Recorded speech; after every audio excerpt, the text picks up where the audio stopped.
here we are again. We're using that metaphor of sunlight as a guiding North Star, if you will. Like, let's look to the sun. Let's look towards joy and happiness. Welcome to Clothing Culture, a fashion industry podcast at the intersection of technology and innovation. I'm Emily Lane. And I'm Bret Schnitker. We speak with experts and disruptors who are moving the industry forward and discuss solutions to real industry challenges. Clothing Culture is produced by Stars Design Group, a global design and production house with more than 30 years of experience. Welcome back to another episode of Clothing Culture, where fashion meets culture, history, and human experience. I'm Emily Lane.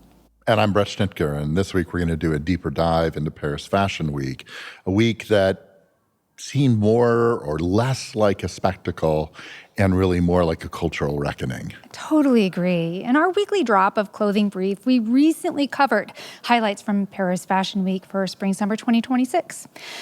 We were absolutely blown away by what we saw during those shows, and we felt that the depth and richness of what was happening in these shows deserved a much deeper conversation. Therefore, we're here today. You know, at a time of global uncertainty, rising authoritarianism, climate anxiety, social unrest, fashion showed up. And not just as a form of escape, but really as a form of resistance, hope, and emotional clarity. Yeah, I think for so long, fashion hasn't been in that same category as other art genres that, you know, can speak to what's happening. It's viewed as materialistic and kind of surface, not really regarded for its ability to talk about global conditions. And I think in this particular moment, designers didn't shy away from that. I think they really leaned in. They leaned in with romanticism, futurism, and a surprising amount of tenderness with what's going on today. Let's unpack what Paris kind of told us this season. And the theme for this week was change. Change, that's right. Yeah, so let's talk about fashion as a cultural response. We'll start here. The emotional tone of the shows. It wasn't really about trends only. It really was storytelling. We saw kind of in continuity across a lot of brands. Thinking through Valentino's Fireflies, for example, this was remarkable storytelling. The show opened up with a dialogue that had this incredible soundtrack, this deep soundtrack that felt quite heavy. And the dialogue spoke to the concern of the cusp of World War II coming and the comfort in friendship and the joy and mystery found in the space of little light, the light of fireflies. This to me felt like such a poetic way to balance concerns about what is happening around the world right now. This kind of shadow and fear of fascism, but like trying to stay grounded through a spark of hope, a little bit of light. Yeah, absolutely. You know, in this case, Alessandro Michel, you know, coming off his tour at Gucci, if you will. He, you know, he was always known for maximalism. And I think he offered this more quiet 70s palette, beige, ruching, and velvet. It was nostalgic, but not naive. It kind of felt like a recalibration. Yeah, I'm so glad you mentioned that 70s nod. We saw that in a lot of collections, that kind of appreciation of 70s fashion. We saw other eras, too, that were moments of expression when fashion was about peace and love. And I think that was very intentional, to be looking at fashion in times where we had more unity in our world. And so this is kind of a hope to say, hey, let's bring that peace and love back in our forefront. You know, we've had several collections that excellently bridge that gap between past and present. Yeah, I agree. You know, I think fashion here became, I don't know, some type of an emotional armor. Right. We all need it right now. We all kind of need that right now. You know, designers are asking maybe, how do we dress for hope, for resistance even, and for love? You know, Paris is a city that's known all of that.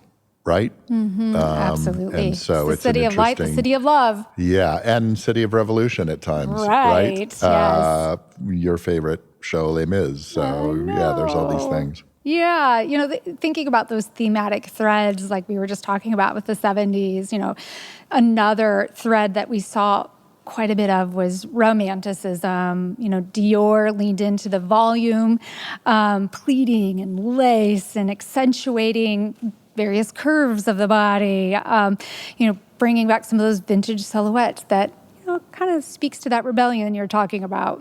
Yeah, I think, that whole nostalgic and vintage, everyone kind of looks back when things are tough. And you're seeing that happen in fashion quite a bit. And even that retro fashion's looking to the future. That was what was so wild. And, what a departure or a change and a challenge for Sarah Burton at Givenchy. It was another standout.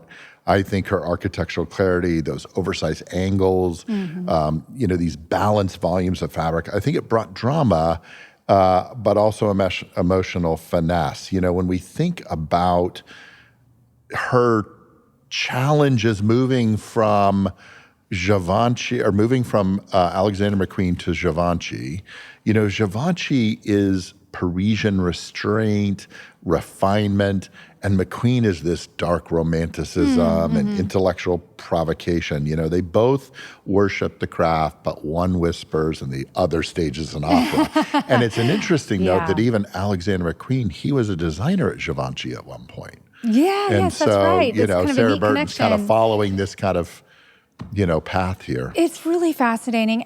For me, when I saw her collection, it really made me understand how much of her voice was in McQueen. Forever, I just thought how brilliantly she carried that legacy of Alexander McQueen, and that vision was so. It's like he never left. She carried it on so convincingly Your to me. favorite brand under Sarah Burton. Yeah. And so, of course, I was very sad to see her leave. But wow, it's amazing what she's bringing that to Givenchy, and it's nice to see that this is truly her DNA. That those wonderful angles and the finesse of structure, that it can be daring but also elegant at the same time, and showcase the body in the right way, and be daring and dramatic, but also show that restraint. And her color choice. That red is just absolutely the perfect shade of red. Are you shifting loyalties following your I might be designer shopping fan? soon. Yeah. Another standout for me was the Chanel show. Yeah, for sure. They're always bigger than life. They are. They always pick these amazing venues and so forth, and they're big. And this was big. You had the whole thing underneath. They brought the universe, or at least the near universe. Totally. Right? You had this planetary skyline above, and it this kind of, you're walking through outer space. It was incredibly powerful. And I felt that Mathieu Blazy did a really good take on, let's honor the legacy of Chanel, but let's modernize some things. And I felt like it's time, to be honest. I think in years recent past, I've been maybe like, oh, we're going to see another Chanel show, and it just felt like it was going to be the same thing. And to me, this felt far more exciting and fresh than it had in a little while. Still staying true to some of the original fabrications that's made Chanel pretty popular, like the boucles and stuff. Sure. It was Chanel, it was lineage and laboratory a little bit, right? The experiment.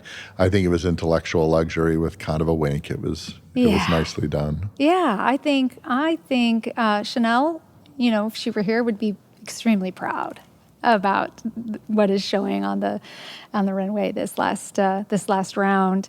Courage, they were so brilliant. They had courage.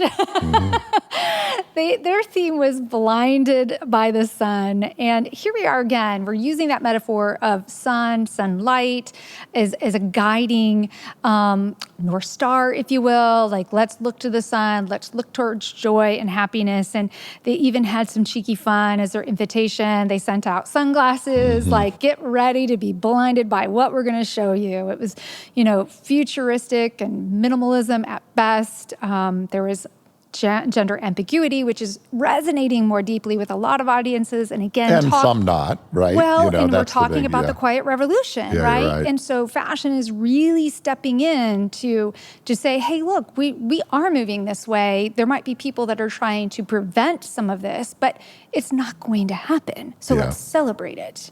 Yeah, the circular runway, the shifting colors, kind of that club-ready silhouette. It really felt like this wild space-age dream. I know. And then, I guess bringing it a little bit down to earth, if you will, with some relevance there. But That's so perfect. Yeah. So since we're talking about the earth, let's talk about the materiality side of things and the message behind that. I've long admired Stella McCartney. She's been a pioneer on really focusing her collections around sustainability, ethical manufacturing. She is continuing to pave that way. She introduced feathers instead of feathers, a plant-based alternative, and celebrated it all over. I mean, we had lots of feathers in that collection, and I just think that is so bold. Yeah, I think, it was moral theater. I think, Stella McCartney's been struggling a little bit with volume, but she remains really committed to this sustainable approach. 98% of her brand is sustainable, and I think everything that she did, light tailored, quiet power, fashion can be beautiful and conscientious, I think is what she constantly kind of reaffirms. We've got to give her credit in a world where, well, at least on this side of the hemisphere, that is kind of walking away from real world challenges like, climate issues and kind of taking a blind eye to that. Congratulations to Stella McCartney, the brand, to really, really continue that. And we know that, around the world, that's a big conversation. And so I think supporting Stella and everything that she's doing, it is definitely a challenge, right? Less than, 8% of the fabrics available in the world are anything sustainable. Here you're doing this high-end brand, and you have this very, very limited focus of fabrics. She doesn't have the luxury of breadth of fabric that others do, and what the teams do with that is really pretty remarkable. Yeah, I agree. You speak to the challenge of volume, and as we have tried to help other brands step through exploration of bringing sustainability into their collections, it's become more. It's not the easiest conversation. It's becoming easier, but the challenge is always volume. Like, how much impact can you make? A lot of these resources, there's such limited supply of. I'm glad that that's shifting and things are turning around in that space. I think Stella, even in this space where she might be limited in volume a little bit, she is an incredible educator in this. And education is half the battle, letting people know that there are alternatives. And I think as more people band together to prioritize this, not only from a designer community side, but from a consumer side, the more people are going to step up and say, okay, we've got to commit to supporting these initiatives. Yeah, for sure. It was, I think it all points to the industry as a whole really maturing and taking on this responsibility of managing a social response, but also staying true to their individual DNAs. It's such an incredible, difficult balance. It was successful, I think, pretty much across the board. And it makes me wonder how many of them got together and said, hey, let's have a little meeting. Like, what can we do? The band together and fight with fabric. Yeah, when you talk about the theme was change, right? That was an understatement. We've talked in our kind of little weekly drops about how much change has occurred through all the major Parisian houses. And, preparing for collections and quickly understanding and learning the DNA. There's a lot of talent on the ground. Balenciaga, Margiela, Gaultier all introduced new creative leads. Pier Paolo Piccioli, Balenciaga leaned into craft and reverence. Durand Lantnik revived Gaultier with sculptural provocation. Blurring kind of body expectations, pushing boundaries. They were moving really quickly, I think, discovering, where they are. And I think they were doing some incredible things. Yeah, with change often comes skepticism. We've on our clothing brief that we have weekly where we're talking about kind of the latest news in the industry. It feels like for the last 6 months, like every week we're like, oh, there's another house that's seeing great change, and new creative directors coming in, or new CEOs coming in, what's going to happen? And I think so many people are afraid that they're going to lose something that was identified as so connected and special to that brand. But this kind of provided me some hope that, change can be good too, I don't know if you ever read that book, Who Moved My Cheese? But that's all about like, hey, change can be a really good thing. And I feel like we saw a lot of great evolution, even kind of like your king of prep, Tom Brown, right? He I think evolved in a fresh new way. We know him for his prep looks, but he played with proportion in a new, daring way. A lot of pattern play. The colors that he embraced were, it felt like he was like, I'm still going to be prep, but I'm going to be a little bit wilder. So, I think it's showcasing that the shifts that are happening, it's not just about a new voice. It's not about a fresh perspective. And that's going to be the focus of things. It really was about values. Let's take that emotional resonance over irony. Let's take clarity over chaos. So we're really kind of confronting these social challenges that we're dealing with light. Yeah. Even Tom Ford under Mr. Ackerman, I think he kind of moved toward this sensual minimalism. I think it was raw. It was kind of in a positive way, sort of stripped down. And I think it was deeply felt. I agree. Let's shine a little light on those emerging voices and provocations that had a chance to shine over Paris Fashion Week. Yeah, Durand Lantique that we talked about. And Yes. then, the shit, if you will, matière fécale. Isn't that funny? Yeah, they've been around since 2014, Oh but I my always God. chuckle when I hear fecal matter as being a brand. Right. But it does sound prettier in French, like so many things. Yeah, matière fécale. Yes. Yeah. It's almost somebody's name, you think, that duo has been pretty powerful for a long time. Amazing. You looked at the collection now, it's, I think it offered counterparts to polish. It's, they played with proportion. Yeah. Those beautiful satin fabrics. Gorgeous. And those beautiful soft pinks, those kind of like Marilyn Monroe, very feminine. Which is very material fécal, right? It's like, yeah.